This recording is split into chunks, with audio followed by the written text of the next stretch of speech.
Hey, it's Alex from Android Central. Today we're taking a look at Zoes and video highlights on the new HTC One M8. These two features were first introduced back on the M7, the old HTC One.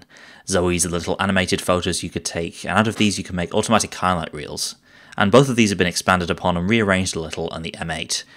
The biggest difference you'll see is Zoes actually live in their own portion of the camera app now. Tap the Modes button, then select Zoe Camera to launch into it. Zoe shots are actually a lot more flexible now too. You used to be limited to just a few seconds of video when you're shooting a Zoe, but they can now be as short as a single image or as long as any video. Things actually change a little depending on how you do things. First up, you can just tap the shutter key and take a normal photo, which is easy enough, or you can hold down the shutter key a little longer to take a short video and a burst of up to 20 stills. When you do this, you'll still get a few frames right from the start before you press the shutter, just like on the M7, and it'll stop recording when you release the shutter, so simple enough. It's an easy way to capture Zoes just like you would in Sense 5, only you have more control over when they begin and end. So you can use Zoe mode to capture longer videos as well, and when you do this, you actually don't need to leave your finger on the shutter the whole time. After a few seconds, you'll get this message telling you it's locked.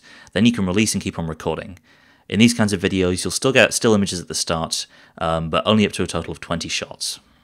You can view Zoes as usual through the Gallery app along with the rest of your photos, and when you've got a Zoe shot with multiple images, you can see they all have this icon in the corner. You can tap the button down below and scroll through all these various frames and save, export, or edit them as usual. The one thing you can't do with Zoes is apply duo camera effects. That's because Zoes don't use the depth sensing second camera on the back of the M8, just the main ultra-pixel camera.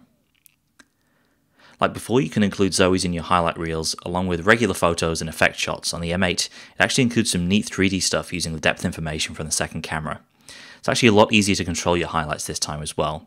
You can easily tag what's included and what's not, use one of the 12 preset themes, and even add your own music if you want. HTC uses something called dynamic beat mapping to match the transitions to the beat of the music. Then once you're done, you can share to just about anywhere by tapping the share button at the top. So that's Zoes and video highlights in Sense 6 on the new HTC One M8. The one feature we're missing out on out of the box is the Zoe cloud sharing app, which lets you share Zoes with your friends and remix their video highlights. There's an app stub included on the M8, but HTC says the full version isn't coming until this summer.